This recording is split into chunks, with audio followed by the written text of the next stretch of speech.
Você já ouviu falar na norma técnica 15599 de 2008? E se eu te contar que ela é uma norma super importante para acessibilidade?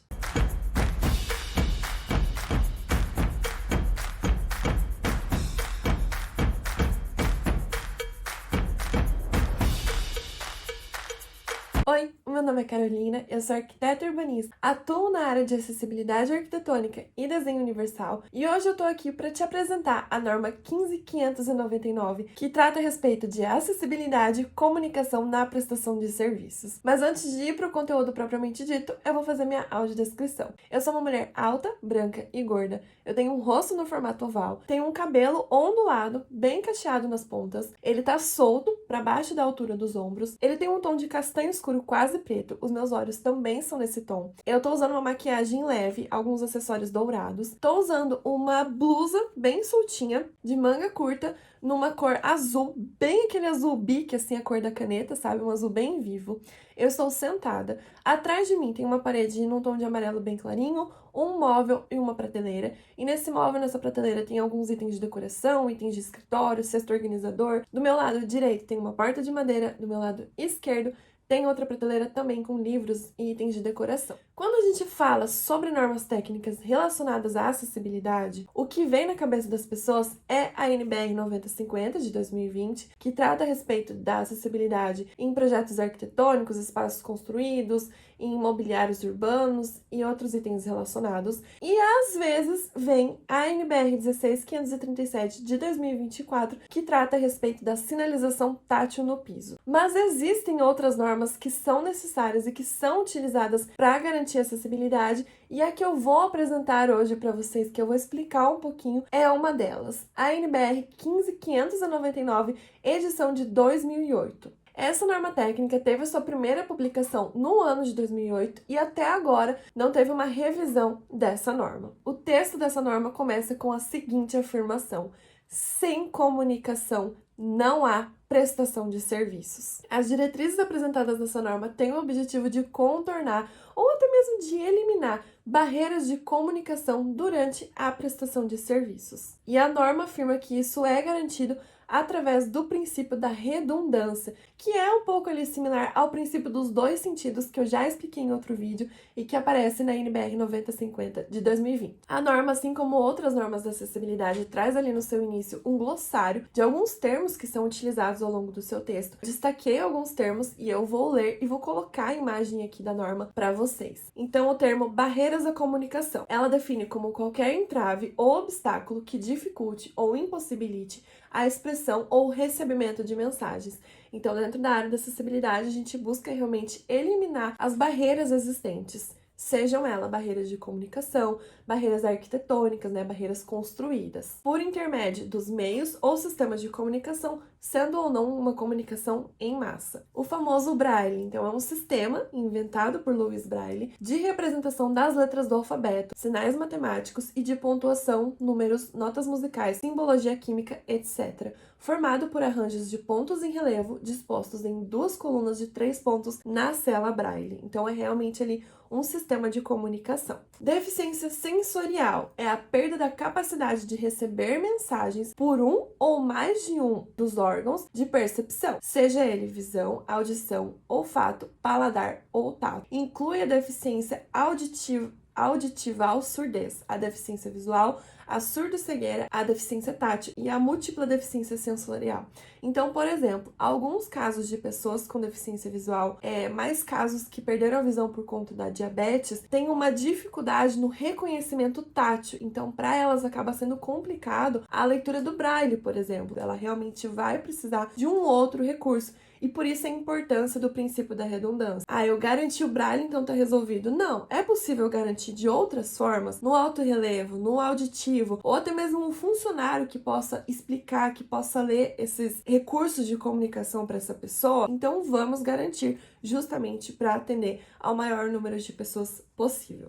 E aí, depois desse glossário, tem também um item de abreviaturas. Nós vamos para o conteúdo da norma efetivamente. E assim como nos outros vídeos apresentando normas técnicas e legislações, eu não vou apresentar o texto completo. Eu destaquei ali alguns pontos para explicar, para a gente conversar. Então, começando efetivamente o conteúdo dessa norma, nós temos o item de diretrizes para comunicação na prestação de serviços. E começamos com a categoria da informação. E aí, o primeiro item é atendimento para informação. Toda informação deve ser prestada diretamente para a pessoa com deficiência, que é a interessada. Mesmo que a pergunta tenha vindo do seu acompanhante, guia intérprete, intérprete de Libras ou outro, as orientações devem ser dirigidas ao real solicitante, não ao intermediário ou acompanhante. Eu já vi várias pessoas com deficiência relatarem isso. Quando elas estão acompanhadas de uma outra pessoa, seja um profissional como um intérprete de Libras, seja um marido, esposa, mãe, pai,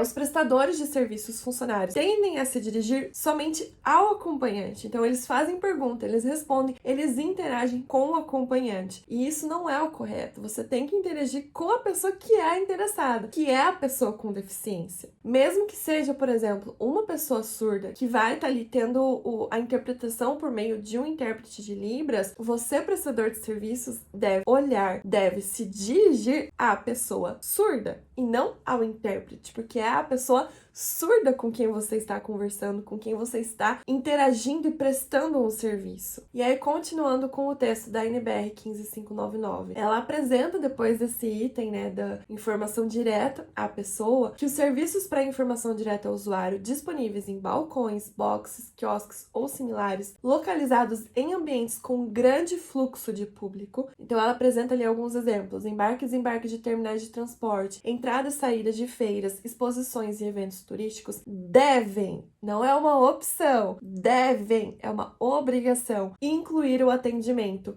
na língua portuguesa, em locução clara e suficientemente articulada, que permita a leitura orofacial ou a leitura labial, sendo a informação gentilmente repetida até que seja compreendida. Além disso, em Libras, devidamente identificado com o símbolo internacional de surdez, vou colocar a imagem dele, mais um item, em Libras tátil ou Libras em campo visual reduzido, por surdo cego ou guia intérprete apto a informar sobre o entorno e o contexto devidamente identificado com o símbolo de surdo-cegueira. Então vamos lá, quando a gente fala ali a respeito desses grandes fluxos de público, rodoviária, aeroporto, feiras, então feira imobiliária, feira de roupa, feira é o que mais que tem feira hoje em dia. Aqui no meu estado, no Paraná, é muito comum as feiras agropecuárias, Então Expoingá, por exemplo, aqui de Maringá. Esses locais, essas exposições, show, evento turístico que tem um grande fluxo de público, a organização desse espaço, desse evento, devem ali prover, garantir o atendimento na língua portuguesa. Então, uma pessoa treinada que consiga responder as perguntas ali numa locução clara e articulada. Então, tem que ser uma pessoa treinada para isso, para que possa ser feita a leitura labial. E também a pessoa, o intérprete de Libras e Libras tátil. Precisa ser um funcionário específico, eu vou ter que contratar uma pessoa só para isso? Não necessariamente. Você pode ter um funcionário que exerça a função geral, vamos dizer assim, de atendimento, de recepção do público, mas que nesses casos específicos ele possa ser acionado para fazer essa interpretação Libras e Libras tátil. Lembrando, é claro, que essa pessoa, se for ali um funcionário geral, vamos dizer assim, um funcionário que vai prestar outras funções, ele precisa ser devidamente treinado. Afinal de contas, você vai estar fornecendo uma informação para a pessoa. Então, ele precisa ali ter um curso, uma capacitação, um treinamento para fazer realmente essa interpretação com qualidade. Mas, sim, você, a organização, precisa providenciar isso. E aí, essa pessoa, ela tem que estar num local que seja de fácil reconhecimento. Então, tem que ter ali uma placa, uma sinalização mostrando que esse serviço está disponível. E os outros funcionários desse local, principalmente se for um evento, eles têm que ter esse conhecimento, Se uma pessoa chegar perguntando, se ele perceber ali uma pessoa com dificuldade de comunicação, ele tem que ter esse conhecimento de onde que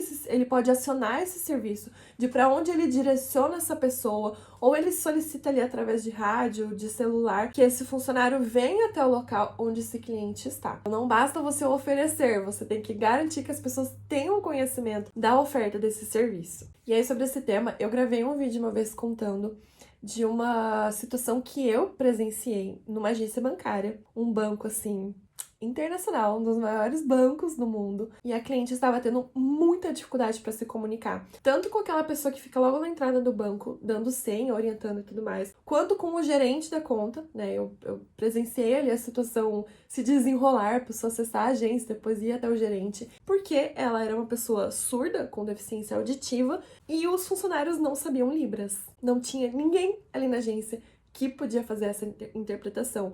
Então, ela estava dependendo da filha dela, uma criança, uns 5, 6 anos, para fazer essa interpretação. Voltando ao conteúdo da NBR 15599, a norma apresenta diversos pontos que hoje, 16 anos depois da sua publicação, hoje, 16 anos, estão se tornando comuns. Ou seja, eles são obrigatórios há 16 anos. Mas só agora, 2023, 2024, que eles estão se tornando comuns, que eles estão sendo atendidos. Um desses itens é: toda informação exibida pela TV deve contemplar as formas de comunicação visual e sonora. Por exemplo, voz para informação em texto e legenda em texto para informações orais. Ou seja, tem uma voz apresentando a informação de forma oral, então a gente tem que ter uma legenda. Ah, é um texto que está sendo apresentado? A gente tem que ter a voz lendo esse texto. Então, propaganda, por exemplo, que às vezes tem um monte de imagem aleatória e uma voz falando ali o texto, a informação, né, o conteúdo dessa propaganda. Tem que ter a legenda. E essa legenda, inclusive, tem que ter a descrição dos sons. Ah, tem som de passarinho, então coloca lá sons de pássaros e o texto que está sendo falado. Melhor que isso, né? Princípio da redundância. Ter a janela de Libras. Então, quando tem aquela janelinha no cantinho com o intérprete de Libras fazendo essa interpretação do texto e da legenda. Próximo item.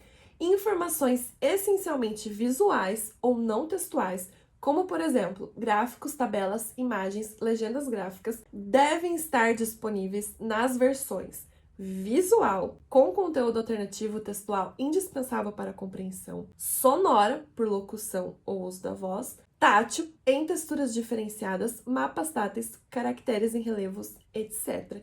Então, por exemplo, museu, né? Já postei um vídeo aqui sobre o Museu do Ipiranga, em que as obras eram reproduzidas de uma forma tátil. Então, a pessoa que é cega ou que tem uma deficiência visual, ela poderia tocar essa obra, essa reprodução da obra, vamos falar assim, essa maquete tátil, para entender ali o que está acontecendo. No Museu do Ipiranga também tinham outros recursos realmente atendendo ao princípio da redundância. E aí, para saber mais sobre o Museu do Ipiranga, é só ela assistir o vídeo que já está aqui no canal. Próximo item, atendimento direto ao público. Todo atendimento direto ao público, presta bem atenção, deve ser prestado por pessoas que tenham o domínio das necessidades das pessoas com deficiência e das especificidades dos surdos oralizados. Pelo menos um atendente deve ter articulação orofacial que permita a leitura labial. Pensa aí, todas as vezes que você foi atendido, nas mais diversas áreas, né, por recepcionista, secretária, o guardinha que fica te recepcionando, qualquer tipo de prestação de serviço. Quantas vezes você teve dificuldade para entender o que a pessoa estava falando? E aí eu não estou dizendo você, pessoa surda oralizada. Eu estou dizendo você, pessoa sem nenhum tipo de deficiência. Quantas vezes você teve essa dificuldade? Eu já tive diversas vezes em que eu não conseguia entender o que a pessoa estava falando, porque ela falava muito baixo, porque ela falava muito para dentro, ou ela não falava as coisas de uma forma clara, ficava repetindo, ou falava de uma forma confusa. Não é apenas contratar qualquer tipo de pessoa para estar ali prestando esse serviço. A pessoa precisa ser treinada. A pessoa, NBR 15599, pelo menos uma dessas pessoas, se você tem ali 10 recepcionistas, 10 secretárias, uma delas precisa ter conhecimento, precisa ter o domínio das necessidades das pessoas com deficiência. Conforme a norma vai apresentando esses itens, essas diretrizes, ela vai apresentando também, ela vai dando de exemplo diversas situações em que isso precisa ser garantido, em que isso ocorre. Como, por exemplo, atendimento ao público por meio de equipamentos, atendimento ao público por meio de formulários, então quando você precisa pedir para a pessoa preencher algum formulário, centrais de atendimento de emergência, então SAMU, Corpo de Bombeiros, Polícia, como que uma pessoa surda vai solicitar esses serviços de emergência? Atendimento ao consumidor, serviços jurídicos, museus, exposições e espaços culturais, biblioteca, centro de informática de uso público, publicações e impressos e, é claro, o comércio. Então, em todas essas áreas, em qualquer momento em que ocorre a prestação de serviços, a NBR 15599 precisa ser atendida, precisa ser cumprida. Vale ressaltar que a NBR 15599 é de 2008. Em 16 anos, muita coisa evoluiu, principalmente no setor da tecnologia. Então, diversas tecnologias que a gente utiliza hoje, que já são comuns para nós, ainda não existiam ou não eram tão popularizadas na época em que a norma foi elaborada e foi divulgada. Então, até, por exemplo, ali nas abreviaturas, ela apresenta diversas coisas que a gente não utiliza mais. Quando a gente vai ler a norma, principalmente seguir as coisas que a norma apresenta, a gente precisa ter um pouquinho de atenção com isso. E aí, ao longo dessa norma, além dela apresentar esses itens mais gerais, ela tem alguns itens para setores específicos da nossa sociedade, como, por exemplo, o setor da educação. Então, a norma apresenta que os ambientes de ensino devem ter mapas táteis, ambiente de ensino, instituição de ensino, escola infantil, escola de ensino fundamental, ensino médio, espaços de curso de inglês, universidade, cursinho pré-vestibular, todos esses espaços devem ter mapas táteis. Responde aí nos comentários se os espaços de ensino que você frequenta têm um mapa tátil. Falando a respeito de espaços culturais, o nosso tão querido cinema. Vou ler o item da norma para vocês. A exibição de filmes em salas de cinema deve atender às condições de acessibilidade em comunicação, com a utilização dos recursos de legenda detalhada em português. Então, além da fala da pessoa, ter ali a descrição dos sons, né? Seja uma música, seja um barulho. Dublagem para o português quando o idioma original for estrangeiro, então disponibilizar o filme dublado. Sistema de áudio para descrição de imagens e sons incompreensíveis ou desapercebidos sem o uso da visão. Assim como o tópico da educação, do lazer, né, da cultura, nós também temos os tópicos saúde, hospedagem, turismo, eventos esportivos e serviços bancários. Nessas categorias, vou ressaltar os itens e, de novo, vou colocar o print aqui da norma e vou ler. A tela tá aqui na minha frente. Item 5.6.2.7. Hotéis e restaurantes devem treinar os seus funcionários para comunicação com pessoas com deficiência, principalmente no que diz respeito aos serviços de quarto, restaurante e recepção. Então, o ideal não é um funcionário que saiba atender as pessoas com deficiência, é toda a sua equipe ser treinada para isso. O que eu faço se eu vejo que tem uma pessoa autista desregulada? Qual que é a melhor forma de atender uma pessoa cega, uma pessoa com baixa visão num restaurante? Por exemplo, uma pessoa cega, o garçom chega e só coloca o copo na mesa. Como é que a pessoa cega vai saber que o copo tá ali? Se esse garçom não falar, estou colocando o copo, a bebida, eles estão na sua frente, eles estão à sua direita. Ou com licença, eu vou colocar o prato de comida na sua frente, os talheres estão na lateral.